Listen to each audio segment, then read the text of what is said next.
Hello everyone, you are welcome on my YouTube channel. In this video, we will discuss motion part 2। तो इनमें जो हम topic पढ़ेंगे तो वो पहला टॉपिक है एवरेज वेलोसिटी। दूसरा जो है वो है हमारा इक्वेशन ऑफ मोशन, और तीसरा जो है वो हम पढ़ेंगे ग्राफ इन मोशन। तो सबसे पहले जो टॉपिक पढ़ेंगे हम एवरेज वेलोसिटी को पढ़ेंगे। तो चलिए उसको करते हैं।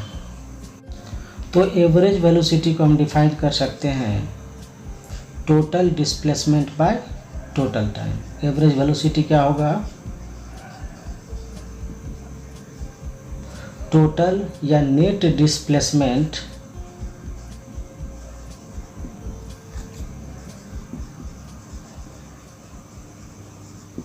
Divided by time interval for required displacement. तो ये लिखेंगे net displacement by time interval.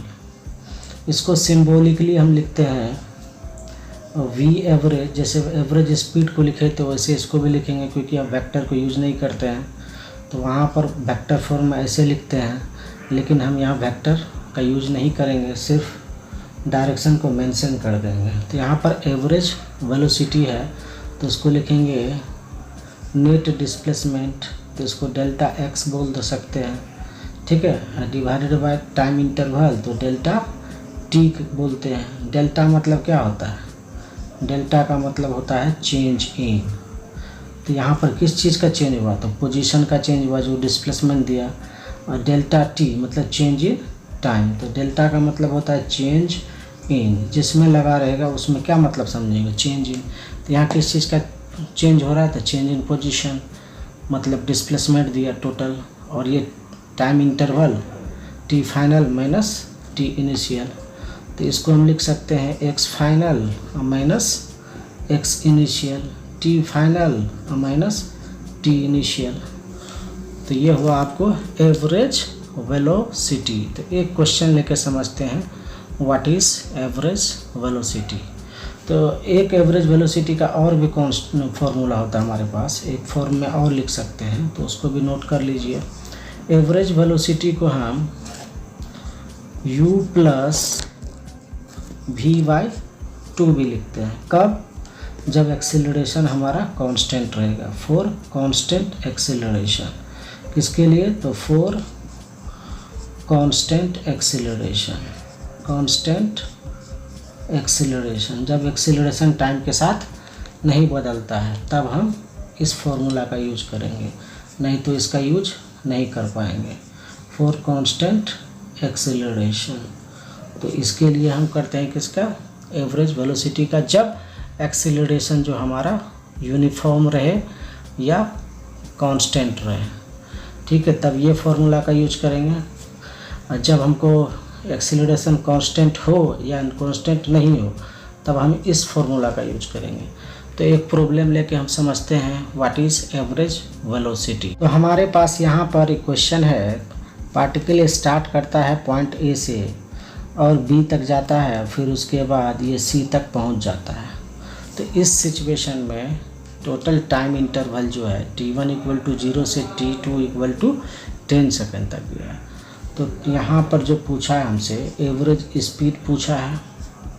क्या पूछा है? एवरेज स्पीड, और उसके बाद एवरेज वेलोसिटी पूछा है। एवरेज वेलोसिटी पूछा है, तो हमसे ये दो चीज़ पूछ रहा है, एवरेज स्पीड और एवरेज वेलोसिटी। तो एवरेज स्पीड के लिए हम क्या करेंगे? Total distance by total time. तो टोटल डिस्टेंस कितना होगा? 10 और ये 25, 10 और 25 तो कितना हो जाएगा? 35। और टाइम कितना लिया? 10 का, तो ये हो जाएगा 3.5 metre per second as average speed. और एवरेज वेलोसिटी की बात कर लें तो टोटल डिस्प्लेसमेंट या नेट डिस्प्लेसमेंट, तो इनिशियल पॉइंट यहाँ पर है और फाइनल पॉइंट यहाँ पर है, तो इसके बीच में जो डिस्टेंस होगा वो जितना होगा उतना लिख लेंगे। ठीक है। तो ये नेगेटिव में होगा क्योंकि ओरिजिन हमारा पॉइंट ए है और फाइनल पॉइंट हमारा ओरिजिन से पीछे है, तो इसका मतलब हमारा नेगेटिव डिस्प्लेसमेंट होगा। तो इधर वाला ए से बी जो है हमको 10 है तो +10 होगा, और बी टू सी जो है वो -25 होगा क्योंकि हम ओरिजिन की तरफ आ रहे हैं। तो -25 डिवाइडेड बाय टाइम 10। तो इसको क्या लिखेंगे, तो इसको लिखेंगे हम लोग -15 डिवाइडेड बाय 10। तो इसको लिखेंगे -1.5 metre per second as average speed, या इसको लिखेंगे 1.5 मीटर पर सेकेंड टुवर्ड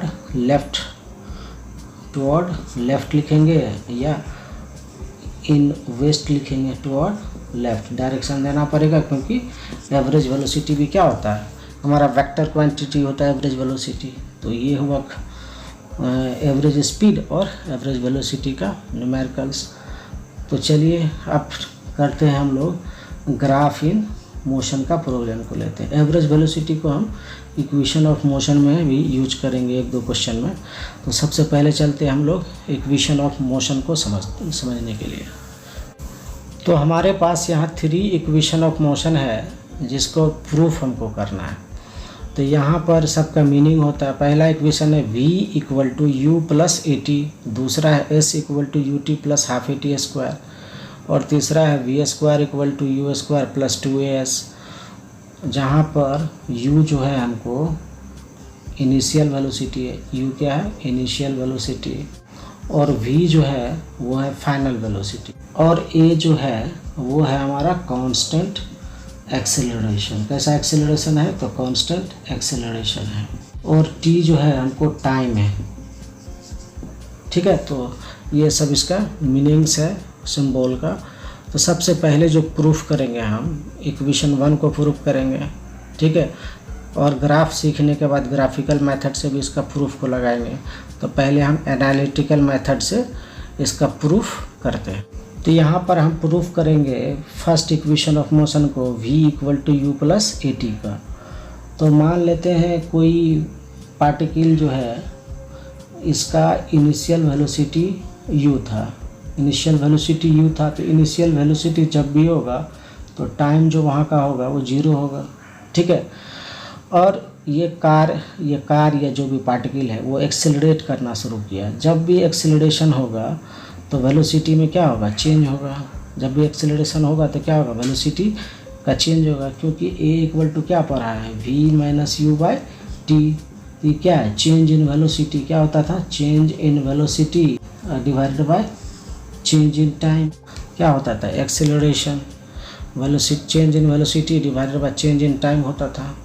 तो यहाँ पर एक्सेलरेशन 0 कब हो जाएगा, जब चेंज इन वेलोसिटी 0 हो जाएगा। ठीक है, कैसे, तो v - u/t = 0 हो जाएगा, तो v बराबर क्या हो जाएगा, u हो जाएगा। इसका मतलब जितना फाइनल वेलोसिटी था उतना इनिशियल वेलोसिटी था। तो एक्सेलरेशन कर रहा है तो इसका मतलब वेलोसिटी तो चेंज करेगा ही। अगर चेंज नहीं करता तो एक्सेलरेशन 0 होता। इसका मतलब एक्सेलरेशन है तो ये u वेलोसिटी से कितना हो जाएगा, कुछ वेलोसिटी इसके पास v हो जाएगा, और इसमें कुछ टाइम लगेगा। तो 0 टाइम से टाइम आप कितना हो जाएगा, मान लेते वो टाइम t लगा। ठीक है, तो इसके पास इनिशियल वेलोसिटी था u जब टाइम 0 लेते थे, और इसके बाद t2 टाइम पर इसका वेलोसिटी v हो गया। तो वेलोसिटी कहाँ से कहाँ चेंज किया, u से v किया। कितना टाइम इंटरवल में किया, तो t टाइम में इसका चेंजिंग हुआ। तो यहाँ पर जो एक्सेलरेशन लिखेंगे, एक्सेलरेशन कैसे लिखेंगे, तो एक्सेलरेशन = क्या लिखते हैं हम लोग, चेंज इन वेलोसिटी। क्या लिखते हैं, चेंज इन वेलोसिटी। तो चेंज इन वेलोसिटी लिखेंगे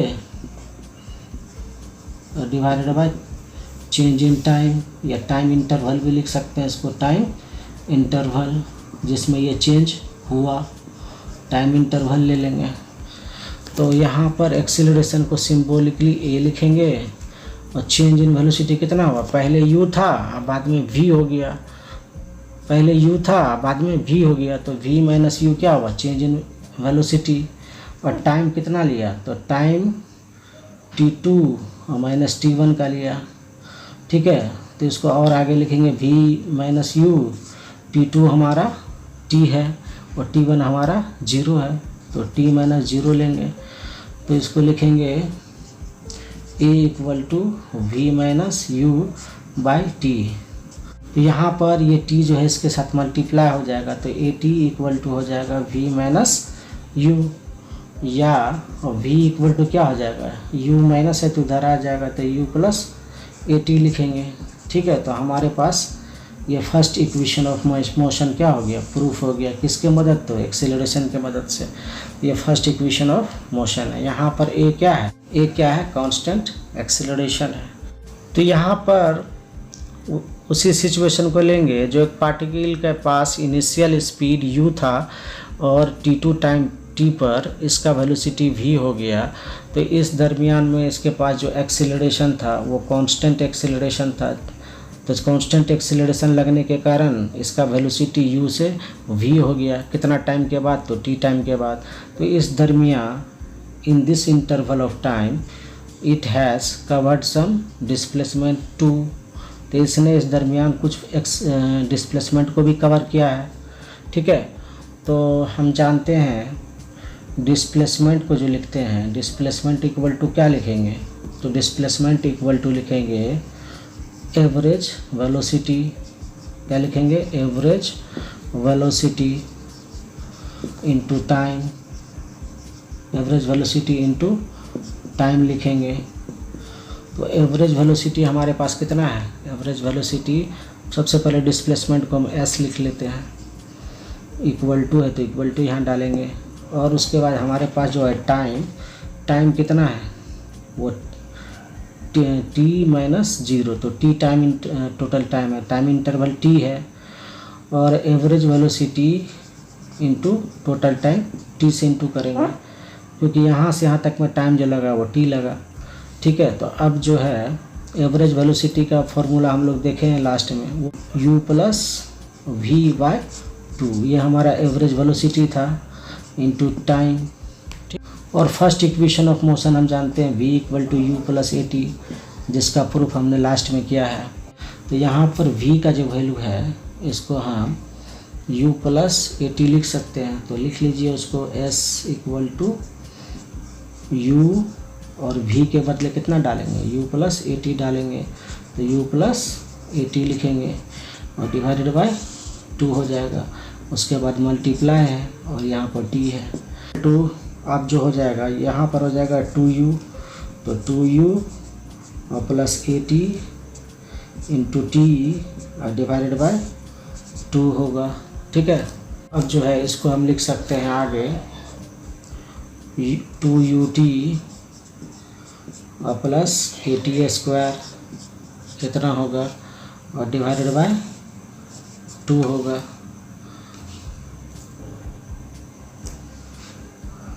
तो अब जो है हमारा ये S था, S इक्वल टू हमारा इतना आ गया। तो अब S को हम लिखेंगे आगे, S इक्वल टू क्या था हमारे पास 2ut plus AT square by 2।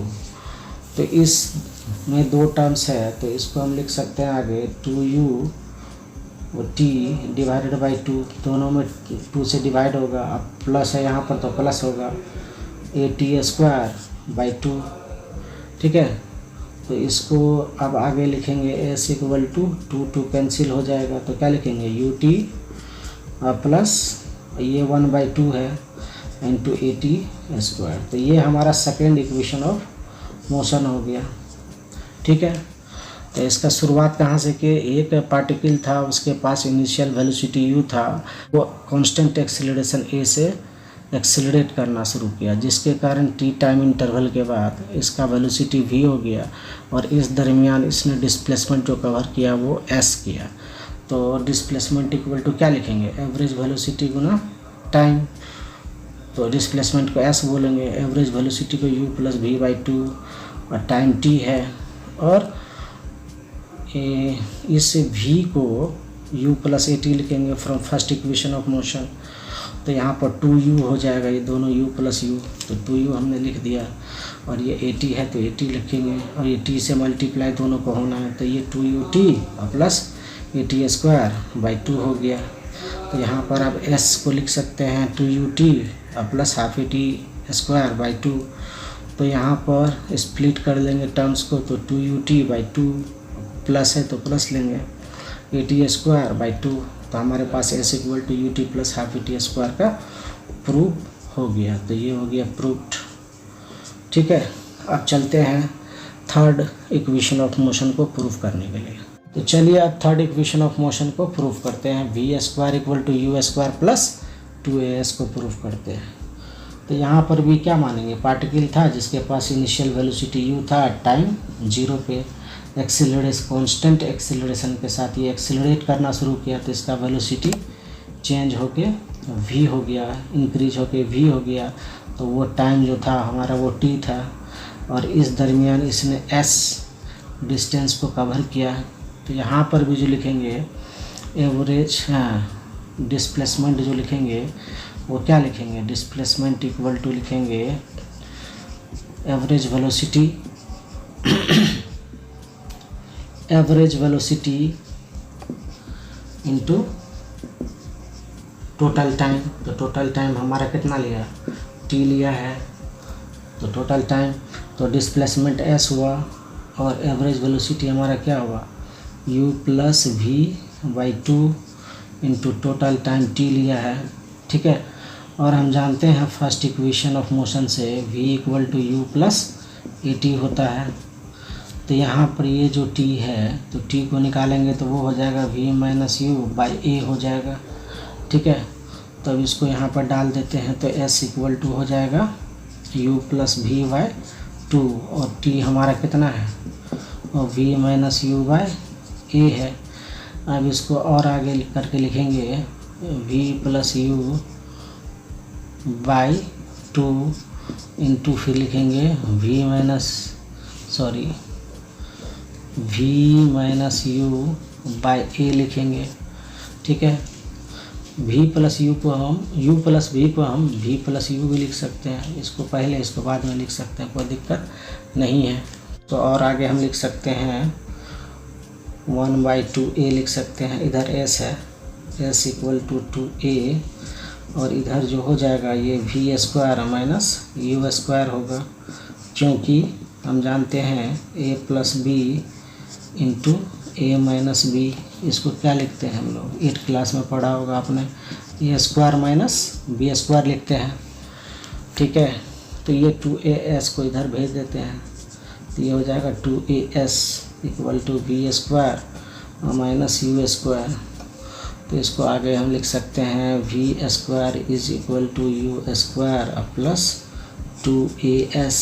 तो यही प्रूफ हो गया हमारा थर्ड इक्वेशन ऑफ मोशन का। तो इसको लिख लीजिए। तो हमने तीनों इक्वेशन ऑफ मोशन का प्रूफ कर लिया बाय एनालिटिकल मेथड से। अब चलेंगे हम लोग कुछ प्रॉब्लम इस पे ले लेते हैं, उसके बाद हम ग्राफ इन मोशन को पढ़ेंगे। ठीक है, इसको नोट कर सकते हैं आप। तो हमारे पास एक क्वेश्चन है, इस क्वेश्चन में कह रहा है a car changes its velocity from 36 kilometre per hour to 90 kilometre per hour in 10 second. Find acceleration, distance और डिस्प्लेसमेंट, दोनों हो सकता है। अगर स्ट्रेट लाइन मान रहा हो तो डिस्टेंस भी उतना ही होगा, डिस्प्लेसमेंट भी उतना होगा। Distance covered in this interval, average velocity. तो हमसे ये 3 चीज़ मांग रहा है। तो सबसे पहले तो एक्सेलरेशन मांगा है, तो एक्सेलरेशन कैसे निकालेंगे। तो सबसे पहले जो हमारा इनिशियल वेलोसिटी है वो कितना दे रखा है, तो वो दे रखा है हमको क्वेश्चन में u equal to 36 kilometre per hour. तो इसको चेंज कैसे करेंगे, तो इसको चेंज करेंगे हम लोग 36 इंटू 5/18 कर लगा के, तो ये कितना हो जाएगा 2, ये 10 मीटर पर सेकेंड हो जाएगा। अब जो है फाइनल वेलोसिटी v है और वो कितना दे रखा है 90 किलोमीटर पर आवर, तो इसको भी मीटर पर सेकेंड में चेंज कर लेते हैं ताकि एक्सेलरेशन को मीटर पर सेकंड स्क्वायर में लिख सकें। तो ये हो जाएगा 5, तो हो जाएगा 25 मीटर पर सेकेंड। तो हमारा एक्सेलरेशन हो जाएगा चेंज इन वेलोसिटी, तो v minus you divided by change in time. ठीक है, तो ये लिखेंगे t टोटल टाइम।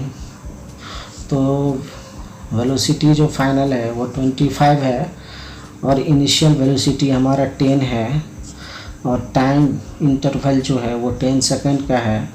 तो इसको कितना लिखेंगे, तो इसको लिखेंगे हम लोग 15/10, तो 1.5 मीटर पर सेकंड स्क्वायर हमारा हो गया एक्सेलरेशन।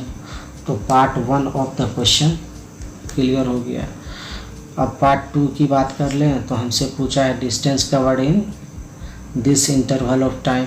तो हम इसको दोनों इक्वेशन से लगा सकते हैं क्योंकि हमको u जो है वो दे रखा है 10 मीटर पर सेकेंड।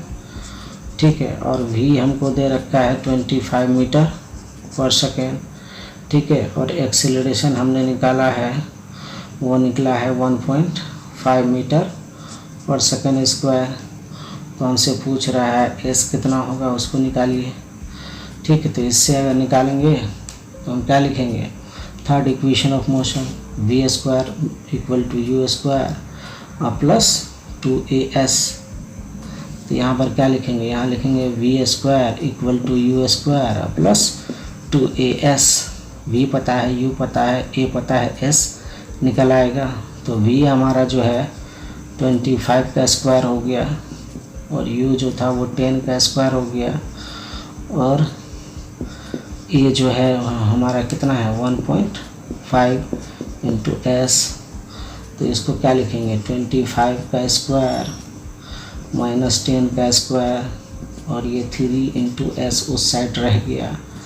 तो इसको लिखेंगे 625 माइनस 100, तो ये हो जाएगा आपको 525 और ये हो जाएगा 3 इंटू s। ठीक है, तो s इक्वल टू जो हो गया हमारा 525 बाई 3, ये s है। ठीक है, और ये 3 है, तो ये हो जाएगा 3 1 जा 3 7 जा कितना 3 जाओगे तो 3 7 जा। ठीक है, बचा कितना 15 3 5 जा। तो इतना मीटर डिस्टेंस कवर करेगा। तो हम चाहें तो इस क्वेश्चन को इस मेथड से भी बना सकते हैं। कौन सा, s equal to u t plus half a t square से भी निकाल सकते हैं। तो s इक्वल टू क्या होता है you t plus half a t square, इस इक्वेशन से भी बना सकते थे क्योंकि एक्सेलरेशन तो हमारा कितना आया था 1.5 आया था, u कितना है 10 था, टाइम कितना लिया 10, हाफ इंटू ए हमारा 1.5 है इंटू टी हमारा 10 का स्क्वायर होगा। तो इसको लिख सकते हैं 100 प्लस 1/2 और 1.5 को हम 3/2 भी लिख सकते हैं 1.5 को, और ये 100 हो गया, ये 2 हो गया, तो ये 25 ऊपर दे देगा। तो इसको लिखेंगे 100/75, तो ये हो जाएगा 175 मीटर। तो हम फर्स्ट इक्वेशन सेकंड इक्वेशन का भी यूज कर सकते थे और थर्ड इक्वेशन का भी यूज कर सकते थे इसको सॉल्व करने के लिए। और तीसरा में पूछा था एवरेज वेलोसिटी कितना होगा। तो एवरेज वेलोसिटी जो होगा वो क्या होगा, टोटल डिस्प्लेसमेंट, टोटल डिस्टेंस नहीं डिस्प्लेसमेंट। यहाँ तो डिस्प्लेसमेंट हमारा इक्वल है straight line one way motion में, तो क्योंकि छोटा दूरी है तो सीधा ही गया होगा कार। ठीक है, तो total displacement by total time. ठीक है, तो टोटल टाइम से डिवाइड करना है टोटल टाइम। तो यहाँ पर टोटल डिस्टेंस हमारा 175 मीटर था और टाइम जो लिया हमारा, टाइम कितना लिया 10 सेकेंड। तो एवरेज वेलोसिटी हो गया 17.5 metre per second is the as average velocity. या हम फॉर्मूला का भी यूज कर सकते हैं, v एवरेज इक्वल टू क्या होता था u प्लस v/2, क्योंकि एक्सीलरेशन तो हमारा कांस्टेंट है। तो u प्लस v, तो u हमारा 10 था और v हमारा 25 था और बाई 2 है, तो इसको लिखेंगे कितना 35 बाई 2, तो इससे भी हमको कितना आ गया 17.5 मीटर पर सेकेंड आ गया। 17.5 मीटर पर सेकेंड का हमारा स्पीड आ गया। तो दोनों आंसर हमारा जो है वो सेम आ रहा है 17.5 मीटर पर सेकेंड। तो चलिए, तो हमने यहाँ पर देखा इक्वेशन ऑफ मोशन का यूज कैसे करते हैं। तो यही था इस क्वेश्चन का सॉल्यूशन। चलते हैं हम लोग अब इक्वेशन ऑफ ग्राफ को शुरू करने के लिए। तो चलिए अब हम ग्राफ इन मोशन को डिस्कशन करते हैं। तो ग्राफ जो हमको मोशन में पढ़ना है वो 3 ग्राफ पढ़ना है। पहला होता है ST ग्राफ। कौन सा ग्राफ? ST graph. इसको बोलते हैं पोजीशन टाइम ग्राफ। पोजीशन मतलब क्या होता है? ये होता है डिस्टेंस भी हो सकता है, ठीक है, या डिस्प्लेसमेंट भी हो सकता है। दोनों चीज़ हो सकता है इसका, डिस्टेंस और डिस्प्लेसमेंट, ये दोनों होता है, ठीक है। तो इसको हम बोल सकते हैं डिस्टेंस टाइम ग्राफ भी, पोजीशन टाइम ग्राफ भी, और डिस्प्लेसमेंट टाइम ग्राफ भी बोल सकते हैं। दूसरा जो ग्राफ है वो होता है VT ग्राफ। इसको बोलते हैं स्पीड और वेलोसिटी टाइम ग्राफ। स्पीड और वेलोसिटी टाइम ग्राफ, ठीक है। तो ये हुआ। उसके बाद तीसरा जो है वो होता है AT ग्राफ। इसको बोलते हैं एक्सेलरेशन टाइम ग्राफ। क्या बोलते हैं? Acceleration time graph. Acceleration time graph. तो हमारे पास 3 ग्राफ है मोशन के को स्टडी करने के लिए। तो 1 बाय 1 करके हम इसको स्टडी करेंगे। तो सबसे पहला ग्राफ जो होगा हमारा वो होगा ST graph, position time graph.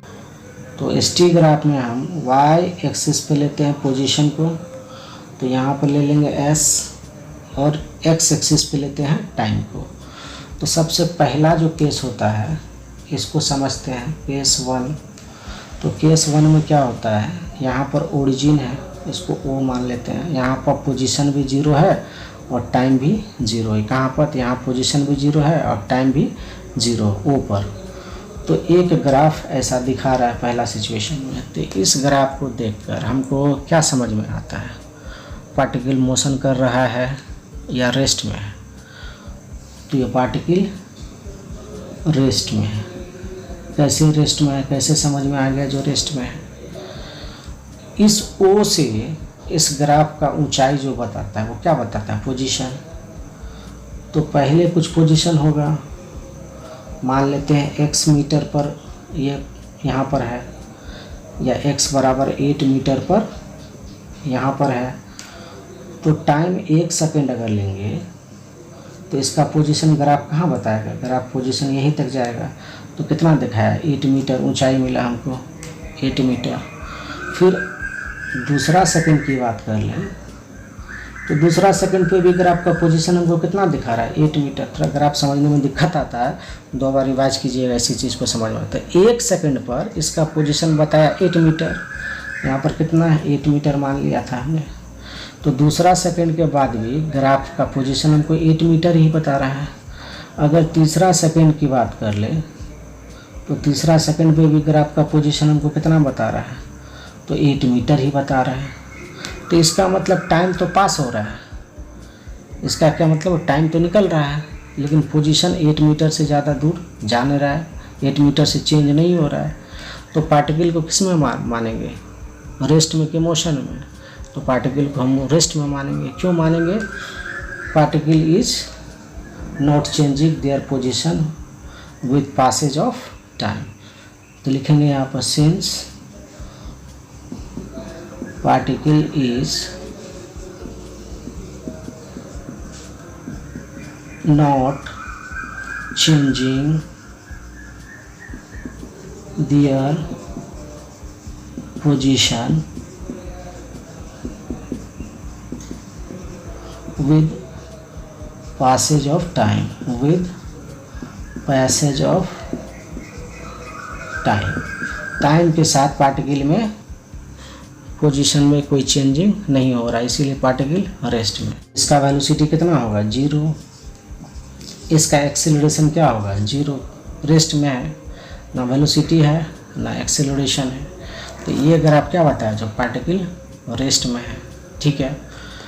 तो यहाँ पर ग्राफ जो बताया हमको पार्टिकल रेस्ट में है केस 1 में, ठीक है, ये मोशन में नहीं है।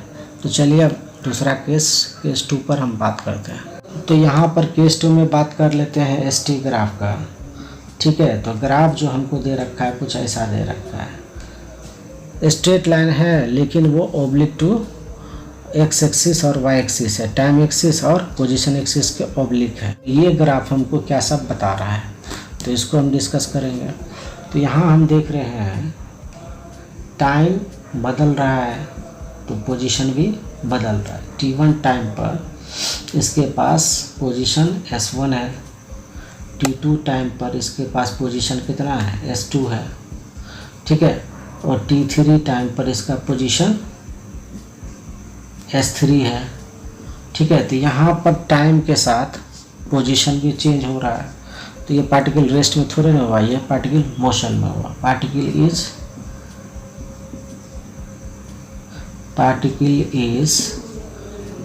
इन मोशन, ठीक है, मोशन में है, लेकिन किस तरह का मोशन है, ये यूनिफॉर्म मोशन है कि नॉन यूनिफॉर्म मोशन है। तो यूनिफॉर्म मोशन उस मोशन को कहते हैं जिसमें वेलोसिटी कांस्टेंट रहता है, एक्सेलरेशन 0 होता है। तो यहाँ पर वेलोसिटी क्या होगा, तो वेलोसिटी सेम होगा कि अलग अलग होगा। तो चलिए इसको मान लेते हैं थीटा, क्या मान लेते हैं, थीटा।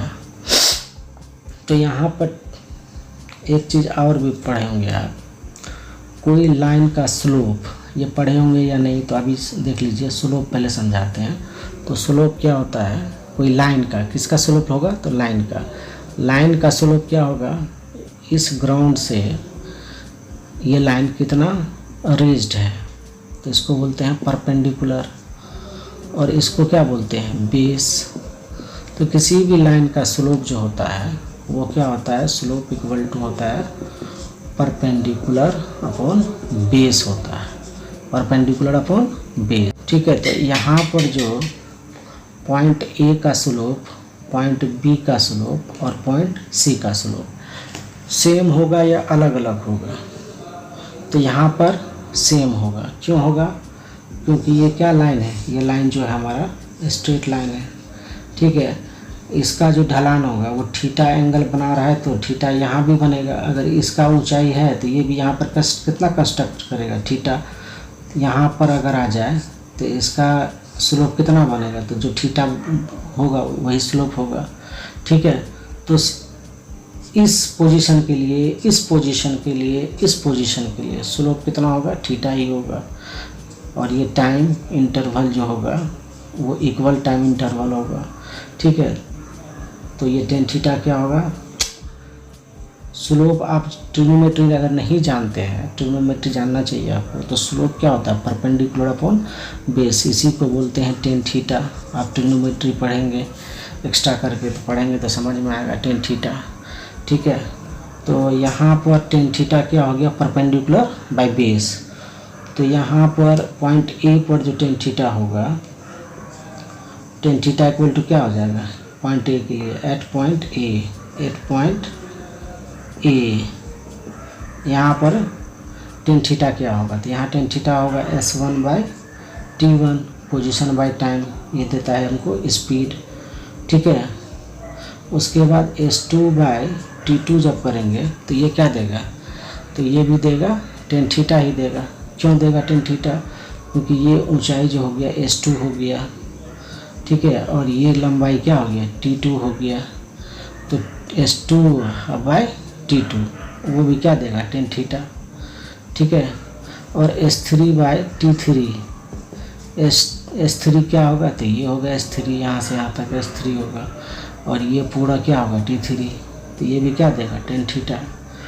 तो हर पॉइंट पर इसका स्लोप सेम है, क्योंकि एंगल सेम है, एंगल सेम है तो स्लोप सेम होगा हर पॉइंट पे, ठीक है। तो टेन थीटा सब जगह पर बराबर है। तो इसका मतलब हो गया s1 by t1 is equal to s2 by t2 is equal to s3 by t3। तो सब बराबर है, क्योंकि सब का वैल्यू टेन थीटा के बराबर है, सब का वैल्यू किसके बराबर है, तो स्लोप के बराबर है। ठीक है, तो स्लोप के बराबर है, तो इसका मतलब S1 by T1 position by time, distance by time या डिस्प्लेसमेंट बाय टाइम। तो यहाँ पर जो वेलोसिटी है v1 होगा, तो ये इक्वल टू v2 होगा। क्यों होगा, क्योंकि v1 जो है tan थीटा है, तो ये v2 जो आएगा वो भी तो tan थीटा है, तो इसको भी क्या लिखेंगे v2। S3 बाई T3 ये v3 हो जाएगा। तो हर जगह पर वेलोसिटी बराबर है और वो इक्वल टू tan थीटा है। इसको वेलोसिटी क्यों बोल रहे हैं, क्योंकि ये क्या है, पोजीशन बाय टाइम है या डिस्प्लेसमेंट बाय टाइम है, तो स्पीड ना होगा या वेलोसिटी ना होगा। तो ये v1 क्यों बोले, क्योंकि S1 है बाई T1 है, तो v1 लिखेंगे। ये S2 है बाई T2 है, तो इसको v2 लिखेंगे। S3 बाई T3 तो इसको v3 लिखेंगे। tan थीटा, और tan थीटा क्या चीज़ है, हमारा स्लोप है। तो हम यहाँ देख रहे हैं slope of AT graph, slope of ST graph जो हुआ वो हमको क्या दिया, वो स्पीड या वेलोसिटी दिया। तो इसको स्क्रीनशॉट खींच के इसको लिख लीजिएगा, समझने का कोशिश कीजिएगा। फिर से समझा देते हैं। यहाँ पर क्या है, y एक्सिस में हम पोजीशन को रखे हैं, x एक्सिस में टाइम को रखे हैं, और ये स्ट्रेट लाइन है, स्ट्रेट लाइन है। तो हर पॉइंट का स्लोप जो है सेम है। यहाँ पर एक लाइन मान लेते हैं ये है, और एक लाइन ये है, तो यहाँ पर A और B है मान लेते। तो इसका स्लोप कुछ और है और इसका स्लोप कुछ और है, क्योंकि इसका ढलान जो एंगल है, स्लोप एंगल, वो अलग है। इसका थीटा है और इसका अल्फ़ा है। तो यहाँ पर alpha is greater than theta है, तो स्लोप किसका ज़्यादा है, B का, और उसके बाद कम किसका है, A का।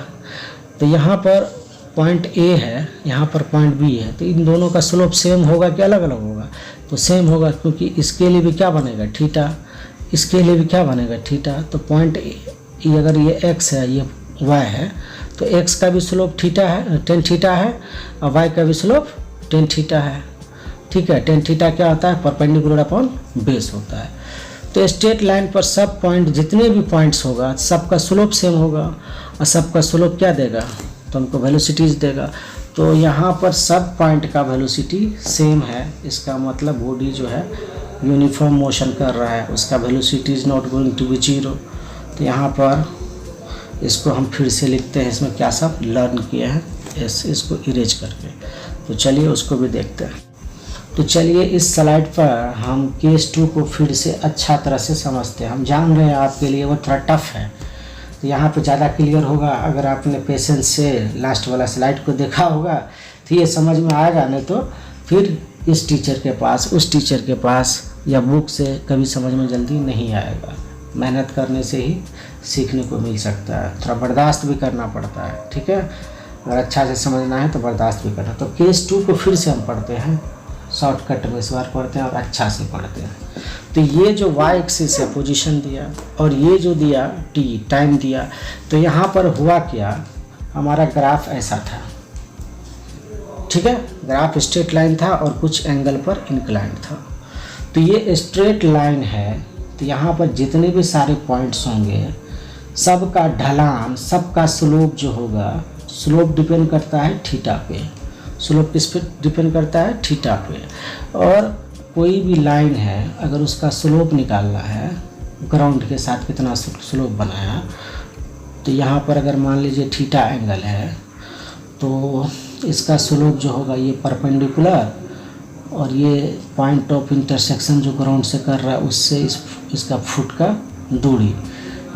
ठीक है, तो यहाँ पर स्लोप क्या होगा, तो यहाँ पर स्लोप इसका क्या होगा, तो अगर ये परपेंडिकुलर है, ये बेस है, तो स्लोप हमेशा क्या होता है, परपेंडिकुलर अपॉन बेस होता है, परपेंडिकुलर अपॉन बेस होता है। तो यहाँ पर स्लोप जो होगा वो क्या हो जाएगा, p/b हो जाएगा।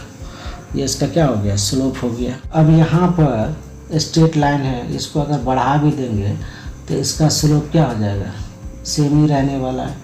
क्यों रहने वाला, क्योंकि स्लोप जो होता है वो tan थीटा के बराबर होता है, tan थीटा के बराबर होता है। ठीक है, तो अब जो और tan थीटा क्या होता है, परपेंडिकुलर अपॉन बेस। तो यहाँ पर मान लेते हैं y है, और यहाँ पर ये x है। तो इस ट्राइंगल में टेन थीटा क्या होगा, तो y/x होगा। तो y/x हमारा क्या है, स्लोप है। तो स्लोप हमारा सेम क्यों हुआ, ये p/b और y/x इक्वल क्यों हुआ, क्योंकि दोनों टेन थीटा के बराबर हैं। तो इसका मतलब स्ट्रेट लाइन पे जितने भी पॉइंट्स रहेगा उसका स्लोप सेम रहेगा। तो यहाँ पर स्लोप सेम रहेगा, यहाँ पर स्लोप सेम रहेगा। तो यहाँ पर स्लोप क्या है, मान लेते इसको पकड़ लेते हैं। तो ये तो पोजीशन होगा, ये तीसरा पॉइंट है तो इसको S3 पोजीशन दिया, इसका टाइम T3 है, ठीक है। तो यहाँ पर जो स्लोप होगा वो टेन थीटा होगा, और टेन थीटा को क्या लिखेंगे, परपेंडिकुलर अपॉन बेस लिखेंगे। तो परपेंडिकुलर में हमारा क्या है, S3 है, और डिवाइडेड बाय T3। तो ये क्या दिया, ये दिया हमको वेलोसिटी दिया। क्या दिया, वेलोसिटी दिया। क्यों दिया वेलोसिटी, क्योंकि पोजीशन बाय टाइम हम डिफाइन कर चुके हैं, जो ये वेलोसिटी देगा या स्पीड देगा, ठीक है। तो ये टेन थीटा S3/T3 भी कर सकते हैं, S2/T2 भी कर सकते हैं।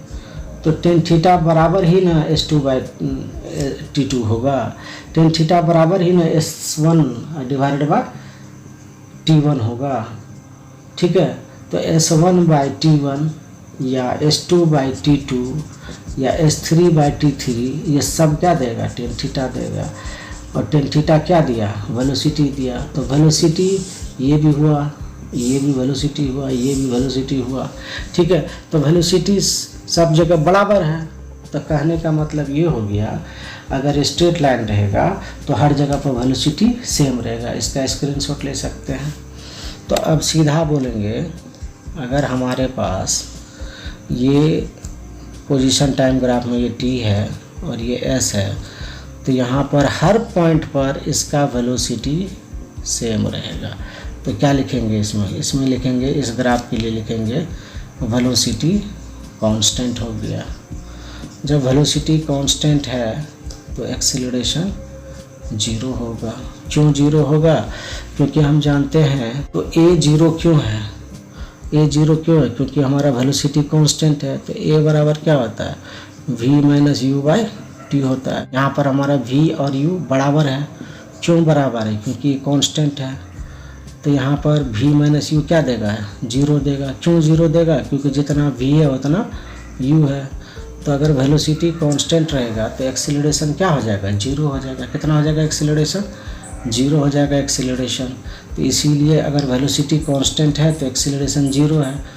तो मोशन कैसा हो गया, तो मोशन हो गया uniform motion. Motion is uniform motion. तो मोशन कैसा हुआ, यूनिफॉर्म मोशन हो गया, ठीक है। तो यूनिफॉर्म मोशन क्यों हुआ, क्योंकि वेलोसिटी चेंज नहीं हुआ, एक्सीलरेशन 0 है, ठीक है। तो केस 2 में हमारे पास ये इन्फॉर्मेशन आ गया। तो हमारे पास केस 3 है। अब इसको स्टडी करते हैं। तो यहाँ पर हमने टाइम एक्सेस लिया है और यहाँ पर हमारा पोजीशन है। तो हम कुछ पॉइंट्स को कंसीडर करते हैं। पॉइंट A यहाँ पर है, पॉइंट B है, और ये पॉइंट C है, और ये पॉइंट D है। तो कुछ पॉइंट्स को हमने कंसीडर कर रखा है। तो S जो है हमारा पोजीशन है और T हमारा टाइम है। तो यहाँ पर जो वेलोसिटी है वो कांस्टेंट है या वेरिएबल है, एक्सीलरेशन 0 है या नॉन 0 है, एक्सीलरेशन क्या है, एक्सीलरेशन पॉजिटिव है या नेगेटिव है। तो ये सब हमको यहाँ पे बताना पड़ेगा केस नंबर 3 में। किस ग्राफ के लिए, तो ST ग्राफ के लिए। तो ये सारे सवाल हैं। तो हम यहाँ पर इसका वेलोसिटी को निकालेंगे। तो यहाँ पर इसका टेंजेंट खींचेंगे और इसका स्लोप को पता करेंगे। तो ये क्या है, वो θ1 हो जाएगा। अगर इस पॉइंट P पर आते हैं तो टेंजेंट फिर खींचेंगे, तो यहाँ पर स्लोप बनेगा, तो θ2 हो जाएगा। फिर उसके बाद पॉइंट C पर आते हैं तो यहाँ से भी एक टेंजेंट खींचेंगे, तो इसका स्लोप हो जाएगा, ये θ3 हो जाएगा। तो हम देख रहे हैं θ इंक्रीमेंट होता जा रहा है। और हम जानते थे ST ग्राफ का स्लोप क्या दिया था, स्लोप ऑफ ST ग्राफ हम लोग जान गए थे। Slope of ST graph gives velocity और स्पीड। वेलोसिटी और स्पीड देता था। कौन चीज़? तो इसका स्लोप। कौन सा ग्राफ का? तो ST ग्राफ का। पोजीशन टाइम ग्राफ का स्लोप क्या देता है? वेलोसिटी और स्पीड देता है। और स्लोप इक्वल टू हमने क्या पढ़ा था? स्लोप इक्वल टू हमने पढ़ा था परपेंडिकुलर अपॉन बेस, जिसको हम टेन थीटा भी बोलते हैं, ठीक है। और टेन थीटा का वैल्यू जो होता है वो इंक्रीज करता है अगर थीटा बढ़ता है, और कॉस थीटा का वैल्यू डिक्रीज होता है जब एंगल इंक्रीज होता है। साइन थीटा का वैल्यू जो होता है वो क्या होता है? वो इंक्रीज करता है जब थीटा इंक्रीज करता है। मेरा ट्रिगोनोमेट्री वाला एक वीडियो बनाया हुआ है बेसिक के लिए, फिजिक्स में यूज होने वाले, तो उसको आप देख के समझ सकते हैं इन चीज़ों को, ठीक है, जिसका क्लियर नहीं है, ठीक है। तो हम यहाँ देख रहे हैं स्लोप क्या दिया? परपेंडिकुलर अपॉन बेस, और इसको बोलते हैं टेन थीटा। टेन थीटा का वैल्यू बढ़ता है जब थीटा ज़्यादा रहेगा। बोलेगा 1030 का वैल्यू ज़्यादा है या 1060 का वैल्यू है, तो 1060 का वैल्यू ज़्यादा होगा। क्यों होगा? क्योंकि 60 डिग्री 30 डिग्री से ज़्यादा है। तो अब ये बात है, ये θ1 ग्रेटर है कि θ2 ग्रेटर है कि θ3 ग्रेटर है? तो सबसे तो यहाँ पर हम कह सकते हैं θ3 सबसे बड़ा है, उसके बाद θ2 बड़ा है, उसके बाद θ1 सबसे छोटा है, ठीक है। तो ST ग्राफ का स्लोप हमारा क्या दिया है? वेलोसिटी देता है, और स्लोप क्या होता है? टेन थीटा होता है, ठीक है। तो अब आपसे पूछते हैं किसका टेन थीटा ग्रेटर है, A का कि B का? तो सबसे बड़ा जो थीटा है वो θ3 है, उसके बाद θ2 है, उस सबसे छोटा जो है θ1 है। अगर सब में टेन थीटा लगा देंगे, टेन θ3 बड़ा है कि टेन θ2 बड़ा है? तो टेन θ3 बड़ा है, और सबसे छोटा कौन है? टेन θ1 है। और टेन थीटा हमारा क्या दिया था? वेलोसिटी दिया। तो V3 ग्रेटर है या V2 ग्रेटर है? V3 ग्रेटर है। और V2 किससे ग्रेटर है? V1 से। तो स्पीड जो है हमारा बढ़ रहा है कि घट रहा है? तो speed is going to increase. किस ग्राफ के लिए? तो ऐसा ग्राफ के लिए। तो वेलोसिटी चेंज हो गया, तो यहाँ पर एक्सेलरेशन जीरो होगा कि नॉन जीरो होगा? तो एक्सेलरेशन नॉन जीरो होगा। क्यों होगा नॉन जीरो? क्योंकि A इक्वल टू हम जानते हैं क्या होता है? V minus you by T. तो V जो है ग्रेटर है किससे? तो U से। V is greater than U, ठीक है। तो इसका मतलब हो गया ये इसका वैल्यू भी नॉन जीरो होगा और पॉजिटिव होगा। तो एक्सेलरेशन यहाँ पर क्या होगा? नॉट इक्वल टू जीरो, ठीक है, नॉट इक्वल टू जीरो। और ये क्या होगा? पॉजिटिव होगा। क्या होगा? पॉजिटिव होगा। अगर एक रेट ऑफ चेंज अगर सेम है तो ये कांस्टेंट भी हो सकता है। अगर रेट ऑफ चेंज सेम नहीं है, सेम रफ्तार से इंक्रीमेंट नहीं हो रहा है, तो ये नॉन यूनिफॉर्म भी हो सकता है। लेकिन ये पॉजिटिव है। क्यों पॉजिटिव है? कैसे समझ में आया? क्योंकि वेलोसिटी बढ़ रहा है। तो लिखेंगे since V is increasing, velocity is increasing, that's why A is positive and not equal to zero. तो इस ग्राफ से पता चला जो हमारा वेलोसिटी बढ़ता जा रहा है और चेंज करता जा रहा है, इसीलिए हमारा एक्सेलरेशन जीरो नहीं हुआ। जबकि लास्ट वाला ग्राफ में हम क्या देखे थे? लास्ट वाला ग्राफ में देखे थे ST ग्राफ में वेलोसिटी हमारा कांस्टेंट था। वेलोसिटी क्या था? हमारा कांस्टेंट था। इस तरह के ग्राफ में, ऐसा ग्राफ में वेलोसिटी क्या था? कांस्टेंट था। यहाँ पर V था कांस्टेंट, ठीक है। तो A हमारा क्या था? जीरो था for this particular type of graph को, जिसको लास्ट में हमने देखा था। इस ग्राफ में क्या था? Velocity constant, acceleration zero. लेकिन इस ग्राफ में वेलोसिटी इंक्रीज कर रहा है, तो एक्सेलरेशन जीरो नहीं रहेगा क्योंकि वह एक्सेलरेशन वेलोसिटी चेंज कर रहा है। और ये पॉजिटिव होगा क्योंकि वेलोसिटी इंक्रीज कर रहा है। तो इस ग्राफ को बोलेंगे नॉन यूनिफॉर्म मोशन का ग्राफ। तो चलिए इस ग्राफ के लिए जो हमने पॉइंट को लर्न किया, तो वो सब क्या सब लर्न किया? तो पहला लर्न किया हमने जो मोशन जो है नॉन यूनिफॉर्म है। मोशन कैसा है? Motion is non uniform motion, non uniform motion. क्यों है नॉन यूनिफॉर्म मोशन? क्योंकि वेलोसिटी हर पॉइंट पर टाइम के साथ इंक्रीज कर रहा है, चेंज हो रहा है।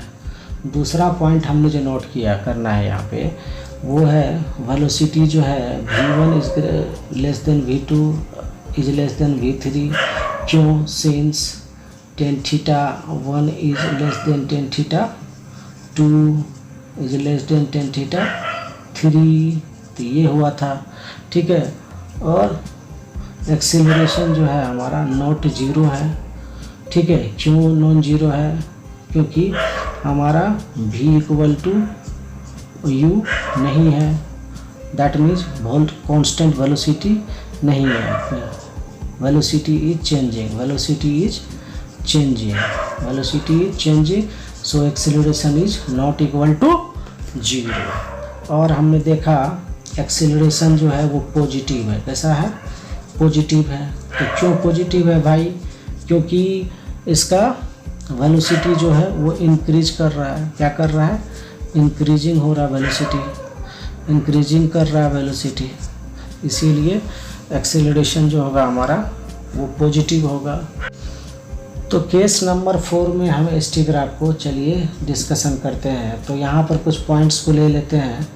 सबसे पहला पॉइंट यहाँ ले लेते हैं A, उसके बाद पॉइंट यहाँ पर ले लेते हैं B, उसके बाद पॉइंट यहाँ पे ले लेते हैं C, उसके बाद यहाँ पर पॉइंट ले लेते हैं D और यहाँ पे ले लेते हैं E, ठीक है। तो ये सारे पॉइंट्स हैं। तो हमको वेलोसिटी इंक्रीज कर रहा है या डिक्रीज कर रहा है इसका पता कौन देता है? तो इसका स्लोप देता है। ST ग्राफ का स्लोप क्या दिया था? वेलोसिटी दिया था या स्पीड देगा। तो इसको पता करना है। तो स्लोप कैसे खींचेंगे? यहाँ से टेंजेंट खींचेंगे, ठीक है। टेंजेंट टच करके जाएगा, वो कट नहीं करेगा। तो यहाँ पर एक एंगल बना होगा, ये होगा θ1।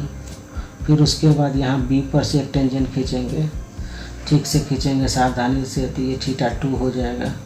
उसके बाद C से खींचेंगे एक टेंजेंट इसके साथ, तो इस एक्स एक्सिस के साथ। तो यहाँ पर थीटा जो है वो इंक्रीज कर रहा है कि डिक्रीज कर रहा है? तो थीटा देख लेते हैं क्या कर रहा है, इंक्रीज की डिक्रीज, वो अभी पता चलेगा। तो थीटा जो है यहाँ पर डिक्रीज करता हुआ नज़र आ रहा है। थीटा क्या करता हुआ नज़र आ रहा है? डिक्रीज करते हैं। ये थीटा सबसे बड़ा थीटा कौन था? ये θ1 था और ये θ3 है और ये θ4 है। इवन जब यहाँ पर आएगा तो कोई थीटा बनेगा ही नहीं, पैरेलल टू टाइम एक्सिस हो जाएगा, ठीक है। तो अब जो है v1 कितना होगा? tan θ1 होगा। v2 कितना होगा? तो वो tan θ2 हो जाएगा। v3 कितना हो जाएगा? तो वो tan θ3 हो जाएगा। और v4 कितना होगा? ये रुकिए, इसको 1 2 3 4 5 6, तो v4 कितना होगा? तो tan θ4 होगा, ठीक है। और इसके बाद v5 कितना होगा? तो वो tan 0 हो जाएगा। क्यों 0 होगा? क्योंकि इसका कोई एंगल ही नहीं बना, टाइम एक्सिस, और इसका एंगल ही इससे नहीं बना, तो tan 0 0 हो गया। tan 0 कितना होता है? 0। तो v5 यहाँ पर पार्टिकल क्या हो गया? रेस्ट में आ गया। यहाँ पार्टिकल रेस्ट में आ गया। अब जो है यहाँ पर वेलोसिटी पार्टिकल का A से B, C से D, तो वेलोसिटी डिक्रीज हो रहा है कि इंक्रीज कर रहा है? तो वेलोसिटी डिक्रीज हो रहा है। कैसे पता चल रहा है? क्योंकि थीटा जो है इसका इधर घटता जा रहा है। B पर जितना थीटा है वो A के थीटा से कम है, C पर जितना थीटा है वो B के थीटा से कम है, D पर जितना थीटा है वो C से कम है, E पर जितना थीटा है, E पर मिनिमम है, 0 थीटा है। तो इसका मतलब E पर रेस्ट में है। और इस तरह से वेलोसिटी घटता जा रहा है। और स्ट्रेट लाइन जहाँ बन गया टाइम एक्सिस के साथ, वहाँ पार्टिकल क्या आ गया? रेस्ट में आ गया। तो वेलोसिटी क्या हो रहा है? डिक्रीज हो रहा है। एरो नीचे की तरफ बता रहे हैं डिक्रीज हो रहा है। तो एक्सीलरेशन इस केस में क्या हो जाएगा? नेगेटिव होगा। क्या होगा? नेगेटिव होगा। क्यों नेगेटिव होगा? क्योंकि वेलोसिटी हमारा डिक्रीज हो रहा है। वेलोसिटी डिक्रीज हो रहा है, इसका मतलब एक्सीलरेशन हमारा 0 हो गया। तो एक्सीलरेशन इस सिचुएशन में 0 हो गया और वेलोसिटी नेगेटिव हो गया। तो चलिए अब इस ग्राफ में जो पॉइंट्स है नोट करने वाला उसको हम लिख लेते हैं। तो पहला पॉइंट जो है मोशन इज नॉन यूनिफॉर्म।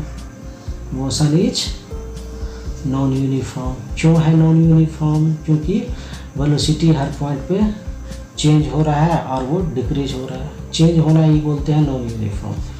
और एक्सेलरेशन जो है वो हमारा नेगेटिव है। एक्सेलरेशन क्या है हमारा? नेगेटिव है। 0 से छोटा मतलब नेगेटिव है, ठीक है।